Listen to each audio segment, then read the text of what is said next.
Estamos compartiendo acerca del libro de Nehemías. Nehemías fue un hombre muy importante en la historia del pueblo de Israel, porque fue un hombre que Dios utilizó para restaurar las murallas, para restaurar los muros de Jerusalén. Veíamos en los estudios pasados cómo Nehemías era un hombre que tenía un trabajo muy bueno, estable, en el imperio de Babilonia, ya con el imperio de los medos y los persas. Los persas conquistaron Babilonia y bueno, ellos se instauraron ahí en el imperio babilónico, y ahí este hombre servía de copero del rey. Y entonces, cuando le llega la noticia de que Jerusalén está destruida, de que Jerusalén está en ruinas, que los muros están caídos y las puertas quemadas, a él entra una carga en su corazón. Y veíamos precisamente el tema acerca de edificar, cómo él se levantó para edificar, cómo él dejó comodidades, él tuvo misericordia, ¿verdad? Él oró. Y después vimos también cuáles eran las estrategias de los enemigos. Las estrategias de los enemigos cuando vinieron ellos a restaurar los muros. Entonces los enemigos se levantaron. No querían que se restauraran los muros, y ellos empezaron primero a hacer burla, ¿verdad? Empezaron a hacerles burla. Esto que ustedes hacen lo va a destruir una zorra, les decían. Y también les empezaron a dar amenazas. Los amenazaban. Entonces veíamos cuál fue la estrategia del enemigo, pero el día de hoy vamos a ver en esta segunda parte cuál fue la estrategia de Nehemías. Así que vamos a leer con la ayuda de Dios el capítulo 4 de Nehemías.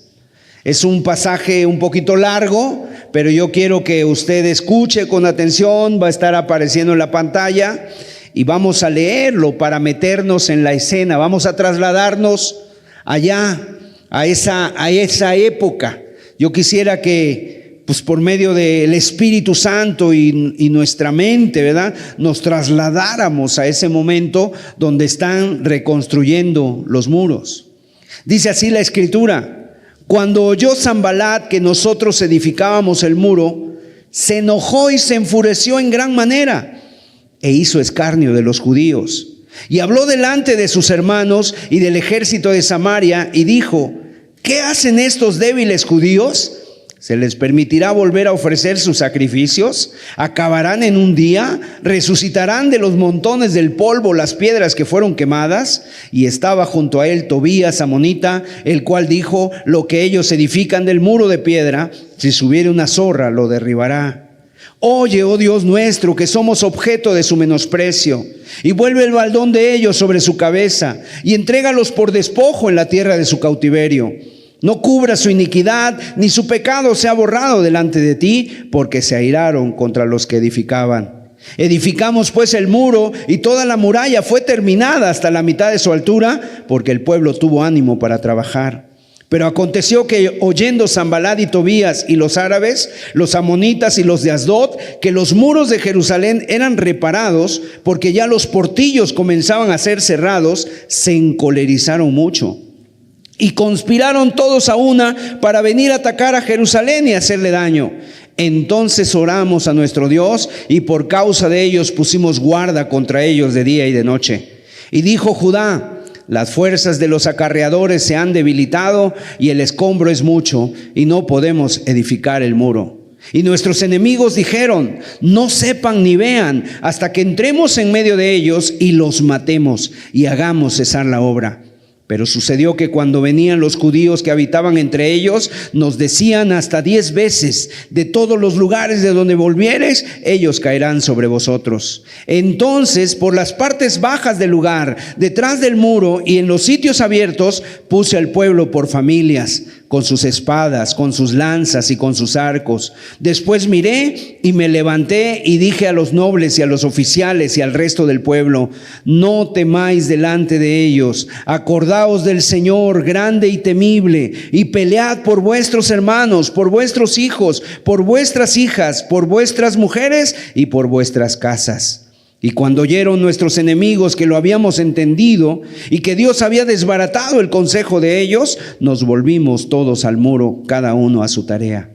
Desde aquel día, la mitad de mis siervos trabajaba en la obra y la otra mitad tenía lanzas, escudos, arcos y corazas, y detrás de ellos estaban los jefes de toda la casa de Judá.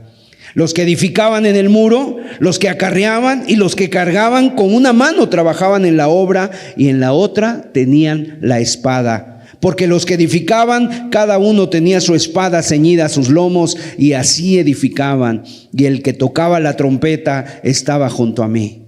Y dije a los nobles y a los oficiales y al resto del pueblo: la obra es grande y extensa y nosotros estamos apartados en el muro, lejos unos de otros. En el lugar donde oyereis el sonido de la trompeta, reuníos allí con nosotros, nuestro Dios peleará por nosotros. Nosotros pues trabajábamos en la obra y la mitad de ellos tenían lanzas desde la subida del alba hasta que salían las estrellas. También dije entonces al pueblo: cada uno con su criado permanezca dentro de Jerusalén y de noche sirvan de centinela y de día en la obra. Y ni yo, ni mis hermanos, ni mis jóvenes, ni la gente de guardia que me seguía, nos quitamos nuestro vestido. Cada uno se desnudaba solamente para bañarse. Hasta ahí la lectura de la palabra de Dios. Vamos a hacer una oración. Padre, gracias porque abrimos tu palabra, Señor, y queremos que a través de ella, Señor, tú la utilices para hablarnos, para aplicarla a nuestras vidas. Tú sabes las circunstancias que cada uno vive y tú sabes, Señor, que tú quieres edificar casa, tú quieres edificar las familias. Pero Padre, ayúdanos a entender por el Espíritu Santo tu palabra, Señor, en el nombre de Jesús. Amén, amén.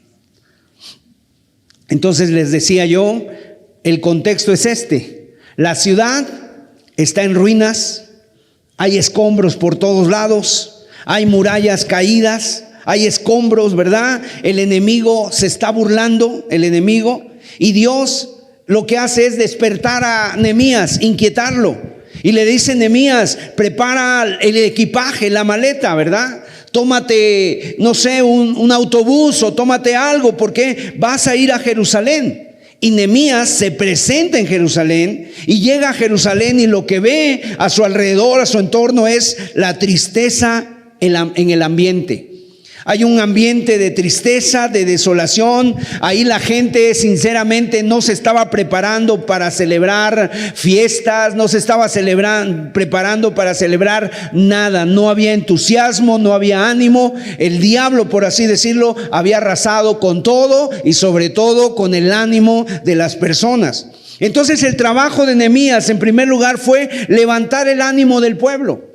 Empezó a levantar el ánimo del pueblo y cuando por fin consigue levantar el ánimo, entonces la gente empieza a trabajar. Empiezan a quitar escombros, quitando escombros, ¿verdad? Limpiando su calle, limpiando la salida de su casa. ¿Por qué? Porque una ciudad sin murallas obviamente no tenía paz, no tenía seguridad, no tenía absolutamente nada. Las murallas, decíamos, ofrecen paz, ofrecen seguridad, ofrecen poder. Y si no tenían esto, pues eran el hazmerreír de todos. O sea, cualquiera podía entrar a la casa, podía entrar a la ciudad, robarse lo que quisiera. Y Nehemías entonces empieza a levantar las murallas.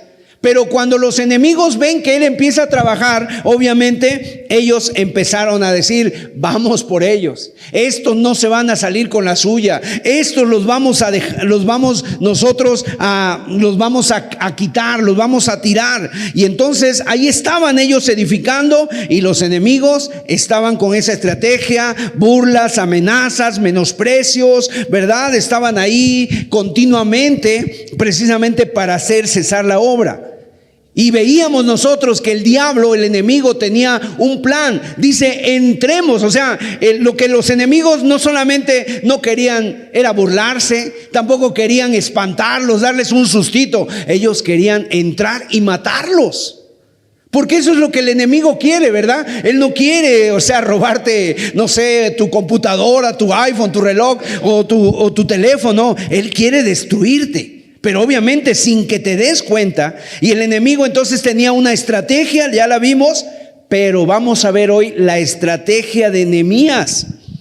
Él tuvo que hacer una estrategia. Y queridos hermanos, amigos, si nosotros no tenemos una estrategia de cómo defendernos, de cómo luchar, de cómo hacer para levantar las murallas, lo que está caído, no se va a poder hacer nada. Entonces Nehemías lo que hace es, número uno, defenderse, y en segundo lugar, atacar. Y eso es lo que nosotros vemos, ¿verdad? Dos cosas hizo Nehemías: defenderse y atacar. Nosotros tenemos que hacer lo mismo. Y tú sabes que cuando un equipo juega contra otro, en eso consiste, ¿no? El enemigo, o sea, dos equipos se presentan, dos enemigos están ahí precisamente, o dos rivales en el fútbol, por ejemplo, tienen que saber defenderse y tienen que saber atacar. Si no saben defenderse, pues les van a meter goles, pero si no saben atacar, pues tampoco ellos van a meter goles. Entonces, si solamente eres un equipo que te defiendes, lo vas a tener muy complicado. Así que no solamente hay que defenderse, sino que hay que atacar. Hay que ir hacia arriba, hay que saber atacar precisamente, y eso fue lo que hizo Nehemías. Vamos a ver 4 estrategias que Nehemías utilizó para poder hacer algo precisamente y seguir avanzando en la construcción de los muros. En el versículo 9 que leímos es la primera estrategia que Nehemías usó. Mire lo primero que hizo. Y es lo primero, por ahí empieza todo lo que nosotros tenemos que hacer. Dice la Escritura: entonces oramos a nuestro Dios, y por causa de ellos pusimos guarda contra ellos de día y de noche. Si tú y yo deseamos vencer a nuestros enemigos que están tratando, ¿verdad?, de romper las murallas, tratando de hacer algo en contra de tuya, en contra de tu familia, tú y yo lo que necesitamos es contar con una herramienta, y es la herramienta más poderosa que tiene el cristiano. ¿Cuál es la herramienta más poderosa que tiene el cristiano? La oración. La oración es el arma más poderosa que tiene el cristiano contra los enemigos. Tú podrás saber mucha Biblia, tú podrás tener mucha experiencia caminando con Dios, tú podrás haber estado ya en una iglesia, en otra iglesia, tú tal vez puedes ser inclusive hasta ministro, pastor, o no sé, algún diácono de alguna iglesia, pero si tú no oras, no pasa absolutamente nada, porque esta obra no se hace con nuestras fuerzas, esta obra no se hace con nuestro intelecto, no se hace con nuestro entusiasmo. Esta obra la hace Dios a través de la oración, y Dios no hace nada si no es a través de la oración. A propósito, ¿verdad? Por ahí podemos ir empezando. ¿Cómo está tu vida de oración? ¿Estás echando mano de esa herramienta? ¿O solamente oras a la hora de la comida, no? 1 minuto, menos de 1 minuto, y porque los niños se están diciendo, ya mamá, ya no ores tanto, ¿verdad? 1 minuto o menos de 1 minuto, sino ¿cuánto tiempo estás orando? Cuando hay personas que viven continuamente en la depresión, en la preocupación, en el temor, una buena pregunta sería: ¿cómo está tu vida de oración? ¿Estás teniendo ese momento para estar con Dios? ¿Estás teniendo ese momento para interceder? O sea, tu familia necesita de tu oración. Si tú eres padre de familia, tu familia necesita de tu oración, que tú dobles tus rodillas, que tú entres a tu aposento, que tú te subas a la azotea de tu casa, o que tú salgas al parque, a donde sea, ¿verdad? Y que tengas un momento de oración. ¿Por qué? Porque tu familia solamente va a cambiar intercediendo. Tu familia no va a cambiar si tú tienes más recursos. Tu familia no va a cambiar de otra manera. Tu familia va a cambiar echando más mano de la oración.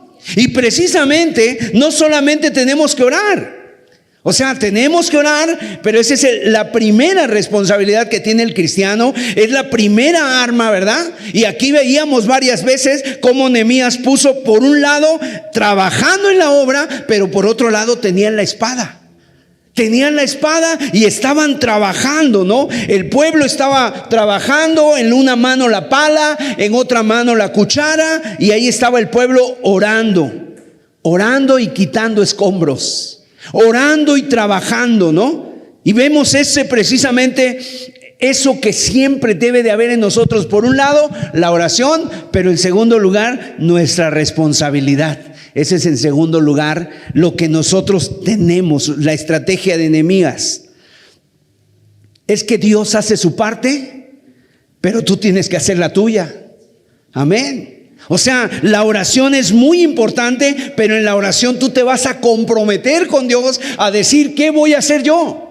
¿Yo qué voy a hacer? Yo voy a resistir la tentación, yo voy a decir no al pecado, yo me voy a levantar más temprano, yo voy a trabajar, ¿verdad? Yo voy a hacer mi parte. Tú no puedes decirle al Señor, Señor, transforma mi casa, porque el Señor te va a decir, está bien, ¿y tú qué vas a hacer?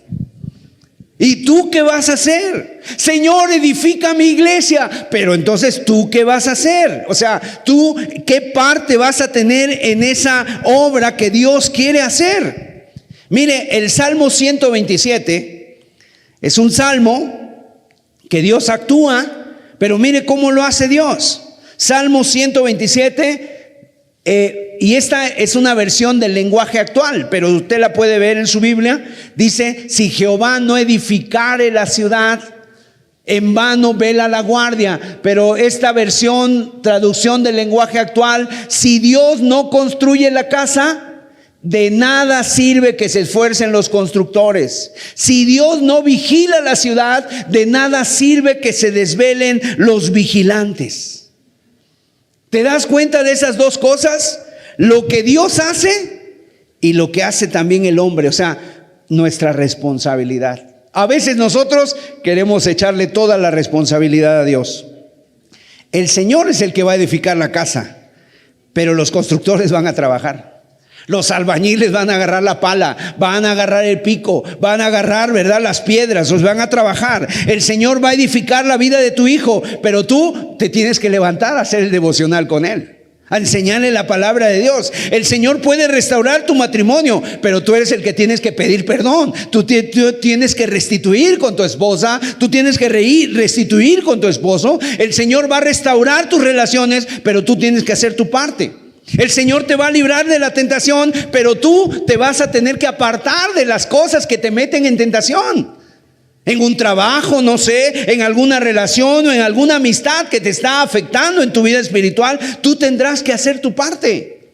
A mí me llama mucho la atención un pasaje en el Nuevo Testamento cuando Jesús llega ante la tumba de Lázaro, ¿verdad? Ante la tumba de Lázaro, y de repente le dice a Lázaro, estaba la tumba cubierta con una gran piedra, y el Señor Jesús le dice a los hombres, quiten la piedra.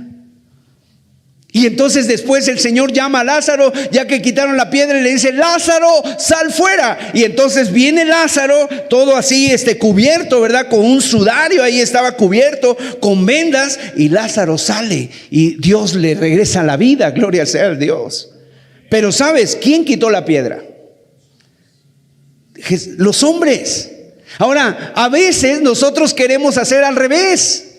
Queremos que Dios quite la piedra y nosotros casi que queremos resucitar al muerto, y eso no se puede.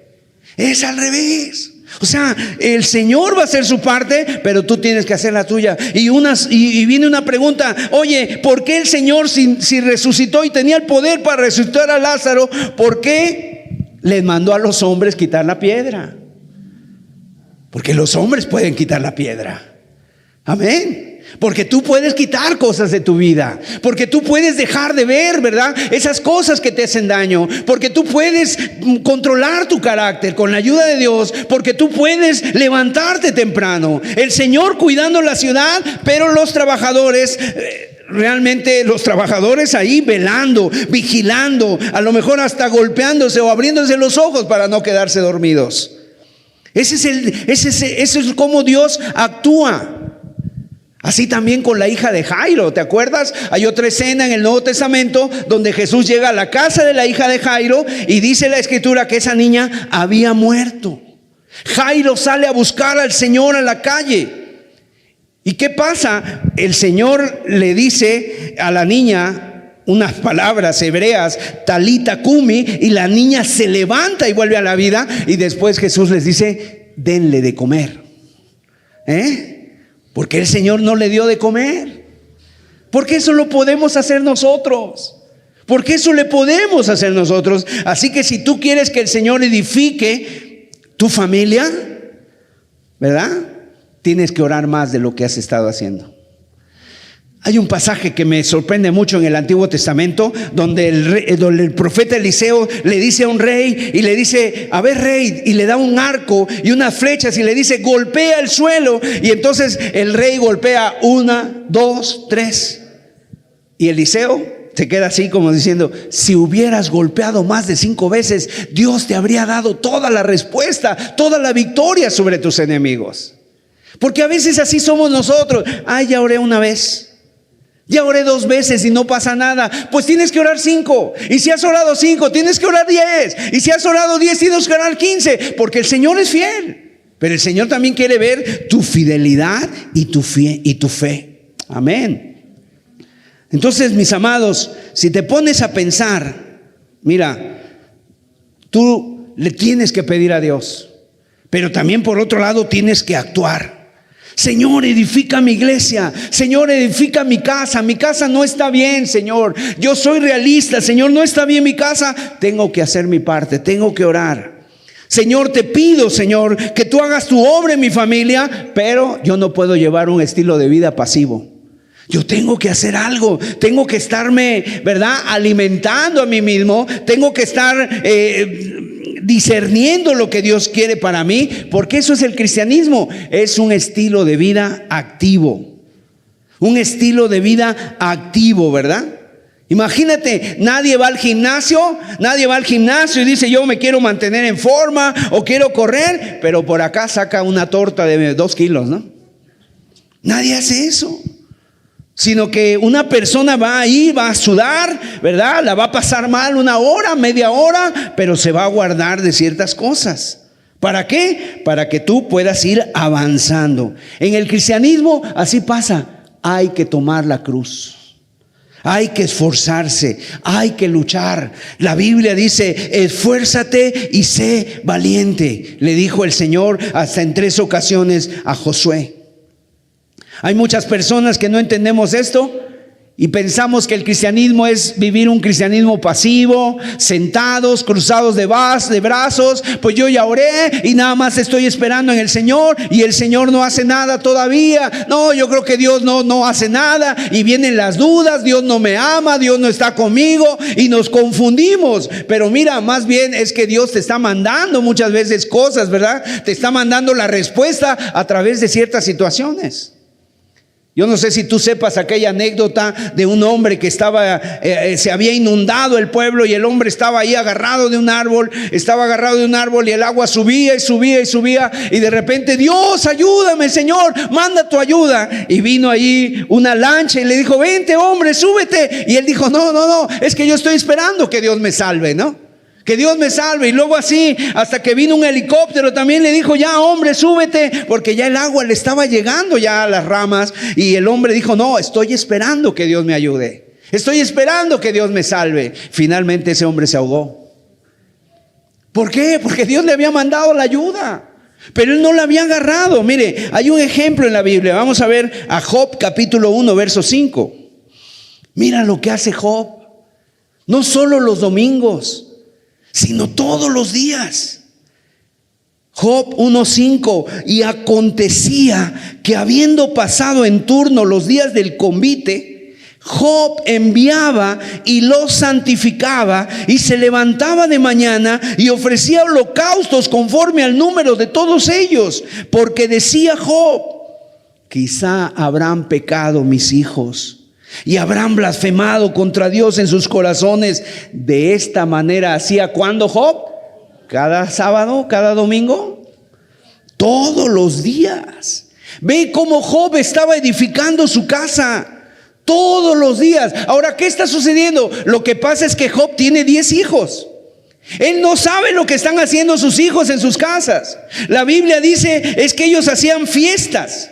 Era una familia que tenía mucho dinero, hacían fiestas. Ahora, no sabemos si sus hijos estaban en el Señor, ¿verdad? No sabemos si ellos tenían temor de Dios, pero lo que hacía Job, eso sí sabemos, es que él se levantaba cada mañana, le decía al Señor y le daba este sacrificio y le decía: este cordero, este sacrificio, Señor, yo te lo entrego por mi hijo. Y Señor, te pido perdón por si pecaron, te pido perdón por sus pecados, te ruego que tengas misericordia. Y mira, amados, aquellos que tenemos hijos, y sobre todo si ellos no han seguido a Cristo, no han nacido de nuevo, ¿verdad?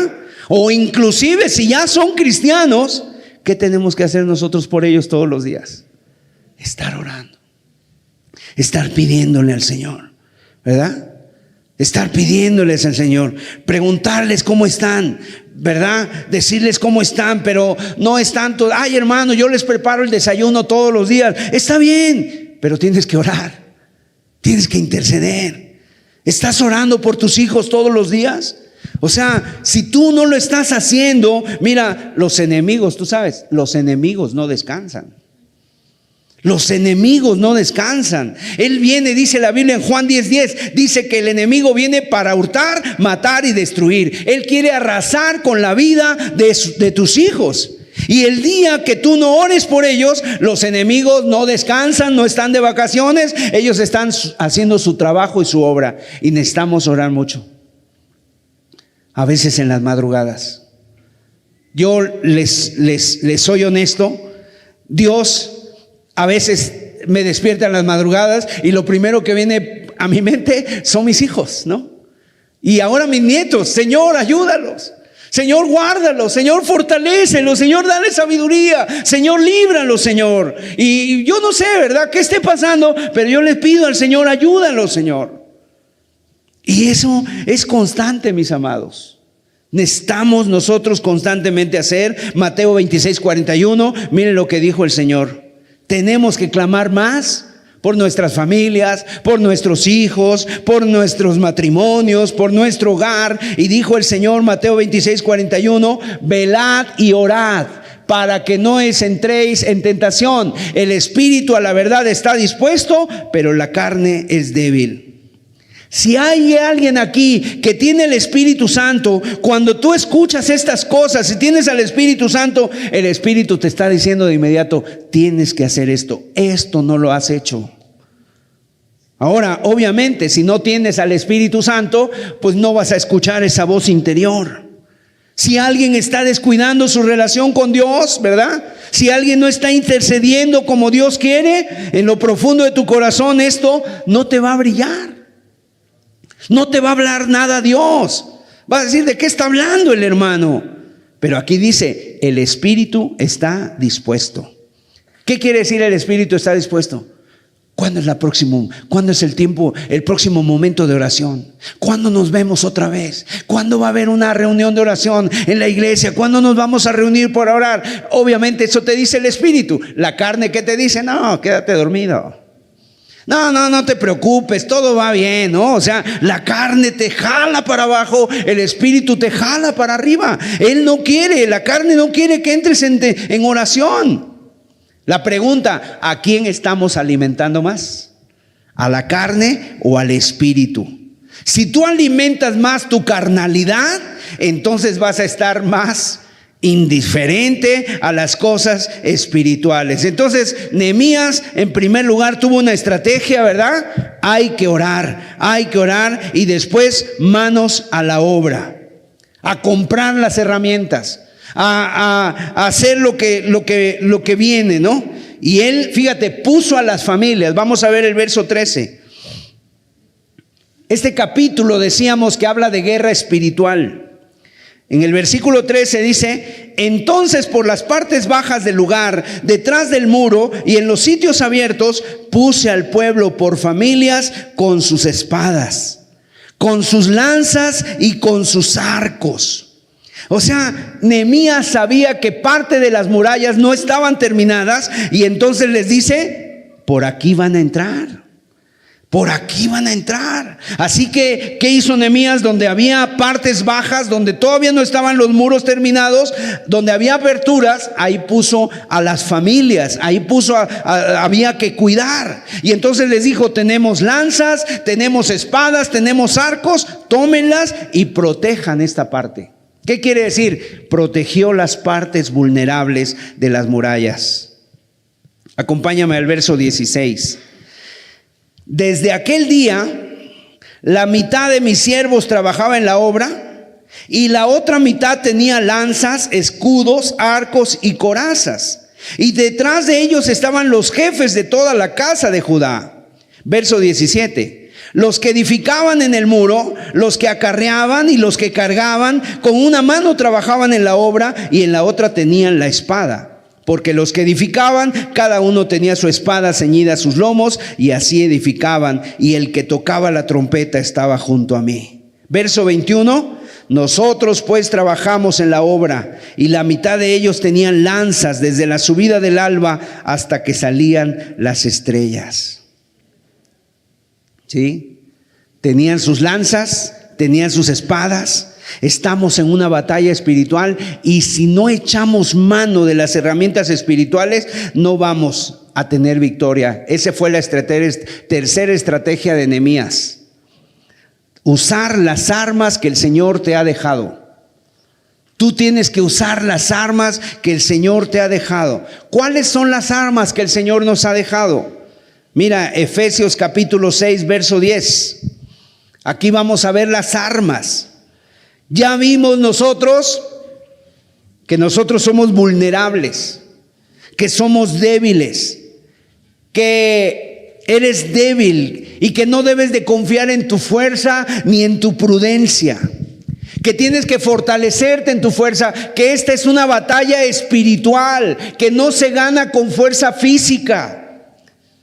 ¿Por qué? Porque nosotros tenemos que ir al que sí tiene poder. Amén. Al que sí puede vencer. Y dice Efesios 6:10: por lo demás, hermanos míos, fortaleceos en el Señor y en el poder de su fuerza. Verso 11: vestíos de toda la armadura de Dios, para que podáis estar firmes contra las acechanzas del diablo. Porque no tenemos lucha contra sangre y carne, sino contra principados, contra potestades, contra los gobernadores de las tinieblas de este siglo, contra huestes espirituales de maldad en las regiones celestes. Pablo está muy consciente y él sabe que el enemigo está constantemente atacando. Y Pablo le dice a la iglesia de Éfeso, y nos dice a nosotros: si te descuidas, si no echas mano de las herramientas, de las armas que Dios te ha dado, el enemigo te va a derribar. Tu lucha no es contra personas. A veces nosotros la agarramos contra personas. Es que mi esposo ya no lo aguanto. Es que mi esposa ya me cayó mal, ¿no? O sea, y empiezas tú a pelear contra personas pensando que eso es tu enemigo. Y entonces nos enojamos contra las personas y empiezas a guardar rencor, resentimiento, te amargas, le dejas de hablar. Pero detrás de todo eso, ¿sabes quién está? El enemigo, que está metiendo un montón de cosas en tu corazón, y ese poquito entusiasmo y ese poquito ánimo y esa llamita que Dios estaba encendiendo en tu vida, otra vez se viene para abajo, y es como si el diablo le soplara, ¿no? Y se apaga. Verso 13: por tanto, tomad toda la armadura de Dios para que podáis resistir en el día malo, y habiendo acabado todo, estar firmes. Nosotros tenemos que proteger nuestras vidas, nuestras familias, echando mano de toda la armadura que Dios nos ha dejado. ¿Y cuál es esa armadura? Ya lo vimos. Verso 14: estad pues firmes, ceñidos vuestros lomos con la verdad, vestidos con la coraza de justicia, calzados los pies con el apresto del evangelio de la paz. Sobre todo tomad el escudo de la fe, con que podáis apagar todos los dardos de fuego del maligno, y tomad el yelmo de la salvación y la espada del Espíritu, que es la palabra de Dios. O sea, si no te pones toda la armadura, no vas a poder defenderte. de todas las situaciones que se están presentando en tu día a día. Tu hijo no necesita, ¿verdad? Tu hijo no necesita unos tenis nuevos. Tu hijo no necesita unos tenis nuevos, ¿no? Tus hijos necesitan la armadura. Tú necesitas ponerte la armadura de Dios. Y eso es lo que necesitamos los matrimonios, los jóvenes, nuestros hijos, nuestras familias. Necesitamos ponernos la armadura de Dios. Amén. Y eso es lo que necesita también la iglesia. La iglesia, ¿sabes tú qué es? El ejército de Dios aquí en la tierra. Imagínate, es un ejército. Y estamos en una guerra. Ahora, es una guerra y es un ejército, pero esta armadura no es para un desfile militar. ¿Tú has visto los desfiles militares? Aquí el 15 de septiembre, 16 de septiembre. Qué bonitos, ¿verdad? Tú ves un soldado y tú dices, wow, o sea, sus botas relucientes, sus trajes muy bonitos que tú dices, casi me quiero poner uno de esos, ¿verdad? Y van ahí marchando y se va escuchando cómo sus botas golpean el piso y todos van a una. Pero ese es un desfile. Pero ¿qué tal los soldados cuando están allá en la batalla? Peleando contra los enemigos, o a lo mejor contra los cárteles, o el narco, o a lo mejor contra los criminales, los delincuentes.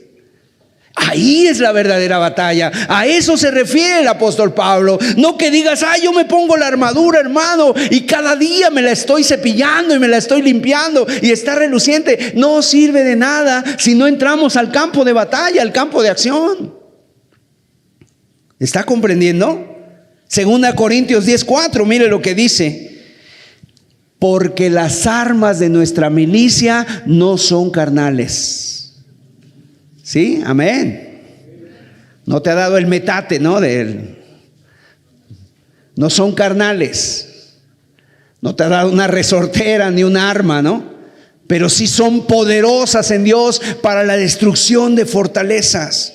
Son poderosas para destruir todo lo que el diablo está tratando de levantar contra tu vida. Son poderosas en Dios.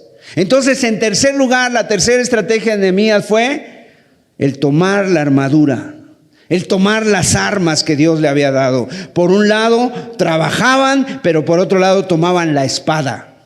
Y en cuarto lugar, ¿sabes qué hizo Nehemías? Otra estrategia, tomó las promesas de Dios.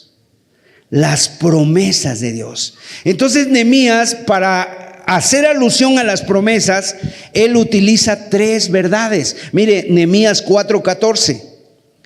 Después miré y me levanté y dije a los nobles y a los oficiales y al resto del pueblo: no temáis delante de ellos. Acordaos del Señor, grande y temible, y pelead por vuestros hermanos, por vuestros hijos y por vuestras hijas, por vuestras mujeres y por vuestras casas. El Señor aquí, Nehemías, se acuerda del Señor y le dice 3 verdades dentro de estas promesas que Dios nos ha dado. Número 1, le dice: no temas. En primer lugar le dice al pueblo. ¿Por qué les dice que no teman? Porque tenían miedo. Porque es normal que el ser humano tenga miedo. Tú cuando le dices a una persona que no tema, es cuando te estás dando cuenta que tiene temor. Así que Nehemías los estaba viendo a ellos, ¿verdad? Y estaban las personas temblando. Estaban las personas ahí temblando. Algunos estaban angustiados, se agarraban las manos, se las frotaban, así tenían noches sin dormir, estaban ya cansados, con ojeras, porque estaban temerosos. Ahora, la pregunta que viene a nuestra vida: ¿puede un cristiano tener temor? ¿Puede un cristiano tener temor? Bueno, sí, pero un cristiano puede estar dominado por algún miedo. Un cristiano puede caer en ese terreno de la inseguridad. ¿Un cristiano puede caer en la ansiedad? Sí, la respuesta es sí. De hecho, el ser humano, ¿verdad? Desde el Génesis tenemos miedos, tenemos temores. ¿Te acuerdas de Adán y Eva? Ellos no tenían miedos. Ellos estaban libres. Ellos eran libres de todo. Pero dice la Biblia que cuando desobedecen, tanto Adán como Eva se cubrieron y luego dice que se avergonzaron y dicen que cuando el Señor vino le dijo: Adán, ¿dónde estás tú? Y él ¿qué pasó? Se escondió. ¿Por qué te escondes, Adán? Porque tuve miedo. ¿Cuál es el origen de nuestros miedos? El pecado, el habernos alejado de Dios. Por eso hay temor en tu casa.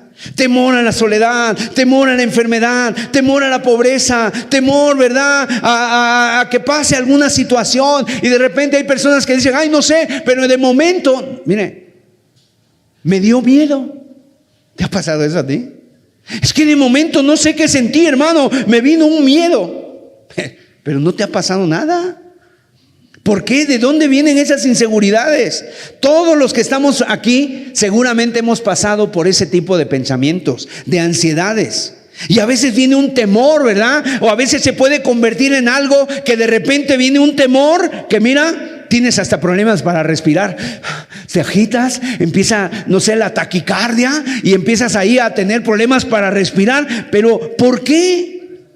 Se ha apoderado tanto de ti el temor, la pasas mal. ¿Alguien ha estado así en ese temor? Mira, el Señor te puede hacer libre, gloria a Dios.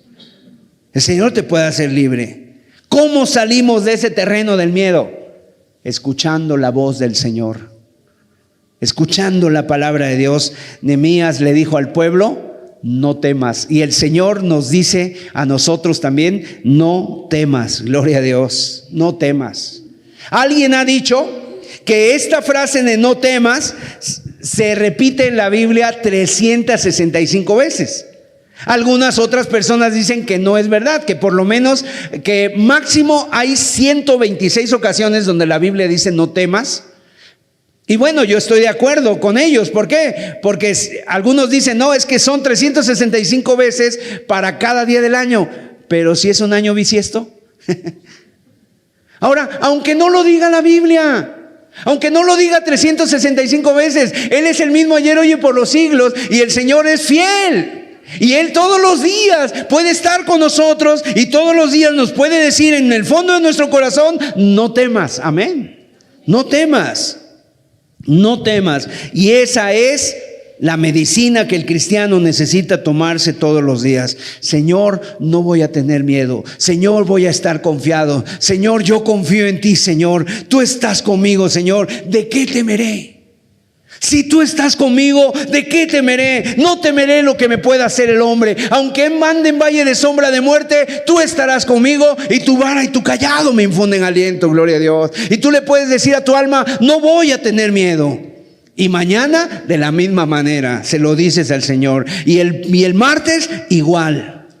El Señor sabe que todos los que estamos aquí luchamos con muchos temores. Y la raíz de nuestros temores es esa falta de confianza en el Señor.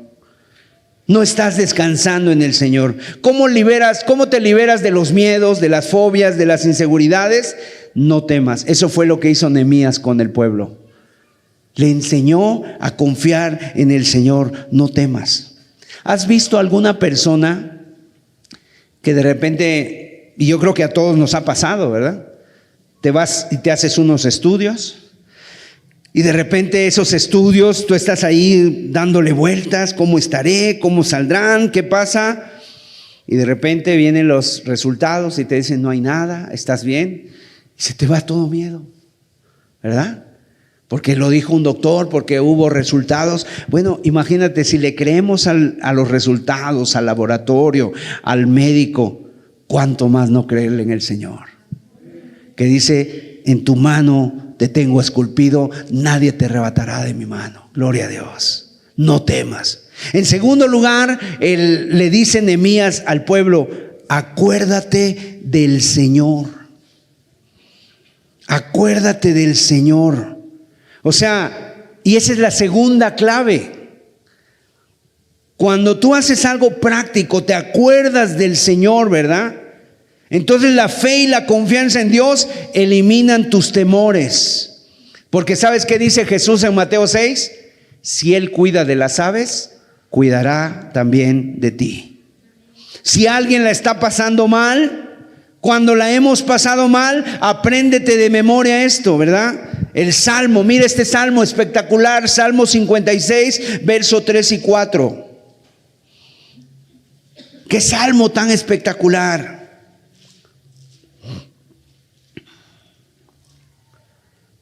En el día que temo, ¿qué dice? Yo en ti confío. En Dios alabaré su palabra, en Dios he confiado, no temeré. ¿Qué puede hacerme el hombre? Gloria a Dios. ¿Por qué dice eso? Porque hay días en que hay temor. Pero aquí podemos ver que podemos pasar temores, sí, pero en el día que tengo miedo, en el día que tengo temor, dice, yo en ti confío. Amén. Yo en ti confío. Y como he confiado en Dios, como ya he confiado en Dios, dice el texto, pues no temeré lo que me pueda hacer el hombre. Qué espectáculo para el alma, dice. Jesús nos enseñó a decir también, no temas al que mata el cuerpo, porque después ya nada puede hacer. ¿A quién debemos temer? Al que después de haber quitado la vida tiene el poder de echar en el infierno. ¿Quién es ese? Es Dios. El hombre, lo más que puede hacernos es quitarnos la vida, pero el Señor es la vida eterna. El Señor es la vida eterna. Yo no voy a temer. Otro salmo, Salmo 27, verso 1. Jehová es mi luz y mi salvación. ¿De quién temeré? Jehová es la fortaleza de mi vida. ¿De quién he de atemorizarme? Estos textos no solamente son bonitos, estos textos no solamente son para ponerlos en tu refrigerador. Estos textos hay que creerlos, hay que vivirlos. Salmo 118, verso 6. Jehová está conmigo, no temeré lo que me pueda hacer el hombre. Ve cómo se repite otra vez. ¿Cuántas veces a veces tenemos miedo al hombre? Y el Señor dice, pero yo estoy contigo. Yo estoy contigo. Recuerdo haber leído una anécdota de unos marineros que iban en un barco en alta mar, y entonces de repente vino una tormenta y uno de los marineros cayó al mar y naufragó, ¿verdad? La tempestad era grande y él, ¿sabes qué? Fue nadando como pudo en medio de esa tormenta. Un milagro sucedió ahí y de repente encontró una roca donde él se agarró a esa roca, a una roca. Y cuando llegaron otros barcos, ya que había pasado la tormenta, llegaron y vieron al náufrago y le preguntaron, oye, ¿pasaste miedo? ¿Pasaste miedo? Y él decía, mucho, temblé. Estaba lleno de miedo, pero la roca no se movía, la roca estaba firme. Así también es nuestra confianza en Dios.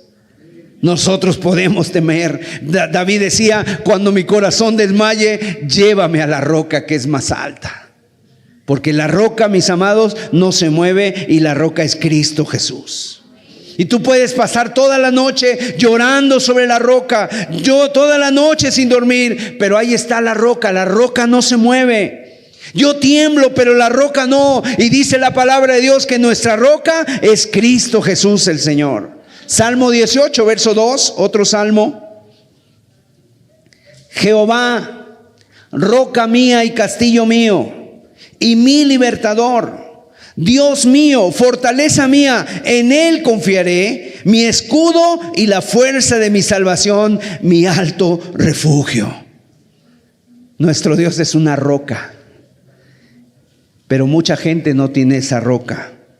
Solo seremos libres cuando nos echamos sobre esa roca. Dice la Biblia que esa roca es Cristo, y esa roca, si cae sobre algunos, los despedaza, pero si otros se mantienen en ella, entonces la roca no se mueve. Mis amados, Dios es y Dios está. Dios está aquí con nosotros. Cuando yo estoy aún en medio de la ansiedad, yo empiezo a recordar quién es Dios, a qué Dios me estoy acercando. Mi refugio, mi libertador, mi roca, mi salvación. Y ahí me quedo llenando mi mente, mi corazón con esas verdades. Señor, tú estás en mi hogar, tú estás en mi vida, tú me has salvado, tú me has librado, Señor. Dice la Biblia en el Salmo 121, no se dormirá ni se adormecerá el que guarda a Israel. Y en tercer lugar, otra verdad que Nehemías le dijo al pueblo: pelea. Primero, acuérdate del Señor. Primero le dice, no temas. En segundo lugar, acuérdate del Señor. Y en tercer lugar, pelea. Otra vez volvemos a lo mismo, ¿verdad? Tú pelea. El cristiano no es una vida pasiva, es una vida activa. Nosotros estamos y es hora de levantarnos a pelear contra los enemigos. Tienes que pelear por tu vida, por tu alma, por tu familia, por tus hijos, por tu matrimonio. Pelead, y aquí Nehemías le dice: pelead por vuestras mujeres, por vuestros hijos, por vuestras familias. Tenemos que estar peleando. Tenemos que tomar nuestro lugar. Y mire el apóstol Pablo cómo termina su diario. Segunda de Timoteo 4:7. He peleado, ¿qué dice? La buena batalla. Esto es lo que nosotros debemos de decirle al Señor cuando estemos con Él. Señor, tú has hecho tu parte, tú me has guardado, tú me has dado herramientas, pero yo he peleado. ¿Alguien ha estado peleando aquí?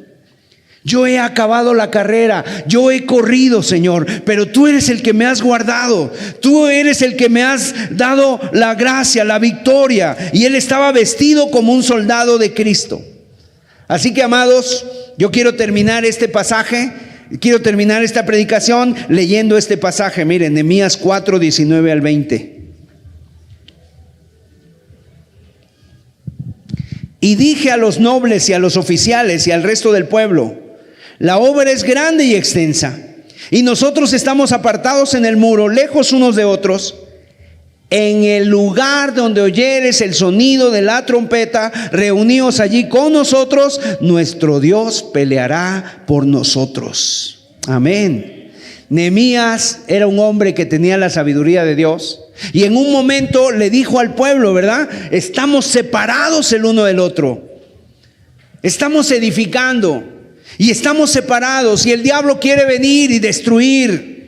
Entonces, para cubrir esa área, lo que yo acabo de edificar, que no se venga al suelo, entonces Nehemías le dijo: tenemos que hacer una estrategia. Y sabes, les dio una trompeta. Esa trompeta era un cuerno, que en el hebreo se llama el shofar. Es una trompeta, es un cuerno de carnero. Y esa trompeta la usaban, ¿verdad? Y emitía sonidos diferentes. A veces la trompeta daba un sonido y el sonido era un llamado a la batalla. A veces eran sonidos largos, a veces eran sonidos cortos. A veces también era para llamar a la oración. Se llamaba la oración con el shofar, se llamaba para que el pueblo se reuniera, y había un toque también de trompeta que significaba: el enemigo viene. Yo no sé cómo era ese sonido, pero seguramente tú has escuchado el sonido cuando van a la batalla los soldados, ¿no? Esa trompeta que así un sonido que llama a la batalla. Y bueno, así también Nehemías les dijo: el pueblo está separado, vamos a tocar la trompeta. Y cuando tú escuches la trompeta, tú reúnete con tus hermanos. Entonces, mis amados, ¿qué quiere decir esto? Que nosotros debemos estar escuchando, debemos estar apercibidos donde alguien suena la trompeta. ¿Qué quiere decir sonar la trompeta? Pedir ayuda. Habla, pide ayuda. ¿Tienes alguna necesidad? Pide ayuda. Si alguien está sufriendo, toca la trompeta. Si alguien está padeciendo, toca la trompeta. Y mira, los hermanos estaremos dispuestos para ir por ti, gloria a Dios, para que haya esa unidad. Alguien está sufriendo, pues vamos a levantarnos en oración por ese hermano. Vamos a hacer la obra por ese hermano. Si el hermano está pasando por alguna necesidad, pues podremos reunir fondos, ¿verdad? Podremos juntar alguna ofrenda para apoyar a ese hermano. Si alguien está enfermo, podremos ir a visitarle. Si alguna persona está así, ¿verdad? Nadie va a estar solo cuando venga el sonido de la trompeta. Obviamente, ¿qué tienes que hacer tú? Sonar la trompeta. Porque hay personas que dicen, ay hermano, pues nadie vino a verme, pero nunca sonaste la trompeta.